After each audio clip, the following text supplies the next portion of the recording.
Bismillahirrahmanirrahim. Assalamu alaikum students. This lecture is organized by Radiant Secondary School, and you know that we had started chapter number 12, Coordination and Control in 10 Biology, and today we are going to start a next topic, that is Peripheral Nervous System. From the previous lectures, you know that CNS or Central Nervous System is composed of brain and spinal cord, while PNS or Peripheral Nervous System is composed of all the nerves and ganglia which lead or arise from the brain. So brain and spinal cord only make central nervous system, while all the nerves and ganglia which arise or lead to the brain and spinal cord is called as PNS or peripheral nervous system. The ganglia are basically the cluster of neuron cell bodies. In the previous lectures, you already had studied about the structure of neuron. A neuron cell body consists of cytoplasm and nucleus. These nerves may be cranial nerves and spinal nerves. Cranial nerves arise from the brain, while spinal nerves arise from the spinal cord. There are 12 pairs of cranial nerves, while there are 31 pairs of spinal nerves. The cranial nerves are sensory, motor or mixed, while all the spinal nerves are mixed nerves. Cranial nerves and spinal nerves make further two pathways. The pathway may be sensory pathway or it may be a motor pathway. In the sensory pathway, the nerve impulses are taken up by the receptors and then they are sent to the central nervous system. While in the motor pathway, the nerve impulses are sent from central nervous system to the effectors. The receptors are the cells, tissues or organs of the body which receive a stimulus, while effectors are the parts of the body which produce a response. Motor pathway further makes two systems, somatic nervous system and autonomic nervous system. Now we will discuss both of these further. Students, as I told you that motor pathway further makes two systems, somatic nervous system and autonomic nervous system.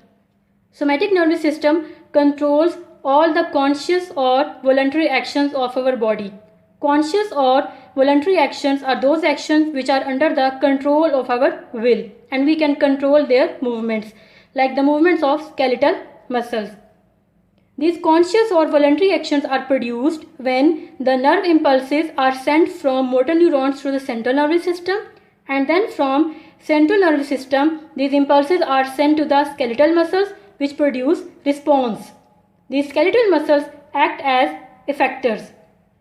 So somatic nervous system controls all the voluntary actions of our body, especially the movements of skeletal muscles. Autonomic nervous system controls all the involuntary actions or responses of our body. In such type of actions, the nerve impulses are sent from motor neurons to the CNS, and then CNS sends these nerve impulses to glands, smooth muscles and cardiac muscles. And you know that we cannot control the movements of our glands, smooth muscles and cardiac muscles. So such type of actions are called as involuntary actions, and all the involuntary actions are controlled by autonomic nervous system. So somatic nervous system and autonomic nervous system both work exactly opposite to each other. Autonomic nervous system further makes two systems, sympathetic system and parasympathetic system. Now we will discuss sympathetic and parasympathetic system. So as I told that autonomic nervous system further consists of sympathetic system and parasympathetic system. Both of these systems also work opposite to each other. Sympathetic nervous system or sympathetic system prepares the body to deal with an emergency situation. It is also called as fight or flight response. It is a situation of extreme fear or terror or an extremely sudden happy news. It brings the changes in the body. For example, it dilates the pupil of the eye. It also accelerates our heartbeat and breathing rate. You must have noticed that in a situation or feeling of fear, we feel an increased heartbeat and breathing. Similarly, it inhibits the digestion and you must have noticed that we do not feel hungry in such conditions. So sympathetic nervous system prepares the body to deal with an emergency situation and brings the following changes in the body. When the emergency situation is over, the parasympathetic system takes the control of the body and it normalizes the situation, hence stress ends. It also brings changes in the body which are exactly opposite to the sympathetic system. For example, it contracts the pupil of the eye and it also slows down the heartbeat and breathing rate. It also promotes the digestion. So students, both sympathetic system and parasympathetic system work opposite to each other. One prepares the body to deal with emergency situation while other prepares the body to bring the conditions to the normal situation. So that was all about peripheral nervous system. Students, it is an important long question, and short questions like difference between sympathetic system and parasympathetic system, and also difference between somatic nervous system and autonomic nervous system are important short questions. Now students, you will watch a video which will help you to understand this topic. Thank you students. Welcome back to our lesson on the nervous system. In this video, we introduce the peripheral nervous system, or the PNS. We will talk about the structure of the PNS, including its major subdivisions. In addition, we'll cover how its sensory and motor functions work together in a cyclical process to create the reflex arc. Great, so let's begin.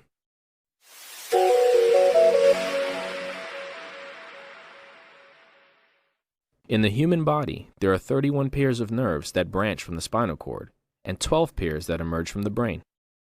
Collectively, these 43 nerve pairs are considered separate from the brain and spinal cord, and therefore they form the base structure of the peripheral nervous system. The peripheral nervous system is made up of two types of neurons: sensory neurons, also known as afferent neurons, and motor neurons, also known as efferent neurons. As their name suggests, sensory neurons detect various sensations, such as pain and heat. These neurons transmit messages toward the central nervous system in order to be interpreted by either the spinal cord or by the brain. Motor neurons do the opposite. They transmit messages away from the central nervous system to other areas of the body.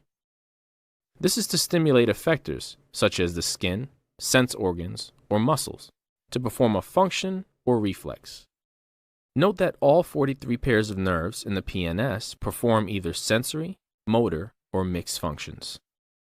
This neurological circuit of information that includes sensory detection, interpretation of sensory input, and a resulting motor output is called the reflex arc. As sensory information comes in, it passes through ganglia, which are collections of sensory neurons soma.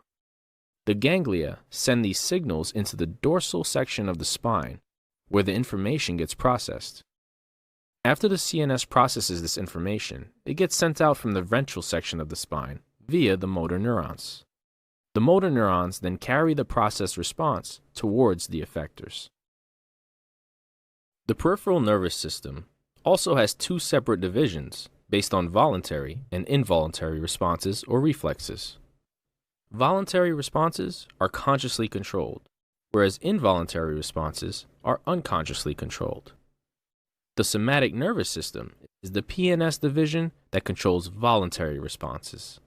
It is also responsible for relaying sensory and motor information between the outside environment and the CNS. This is due to the fact that most somatic nerves innervate outer sections of the body, such as the skin and skeletal muscles. Hence, any muscle movement or voluntary motor output uses the somatic nervous system. The autonomic nervous system is the peripheral nervous system division that handles involuntary movement. It generally innervates our internal organs, and it controls the vital functions that keep us alive. Most importantly, it controls our heart rate, it controls our respiration, and it controls our digestion. All of these and many other internal processes happen without our conscious control due to the autonomic division. Lastly, there are two subdivisions of the autonomic nervous system: the sympathetic nervous system and the parasympathetic nervous system. Each of these subdivisions perform opposite functions to maintain internal balance. The sympathetic nervous system is what is called our fight or flight response system, that when stimulated, causes general alertness and excitement. It's the body's way of responding to a perceived threat. The parasympathetic nervous system is the opposite. It's our body's rest and digest response system. Basically, this means that a parasympathetic response generally restores the body to a calm or restful state. This concludes our discussion on the peripheral nervous system. Thank you for watching.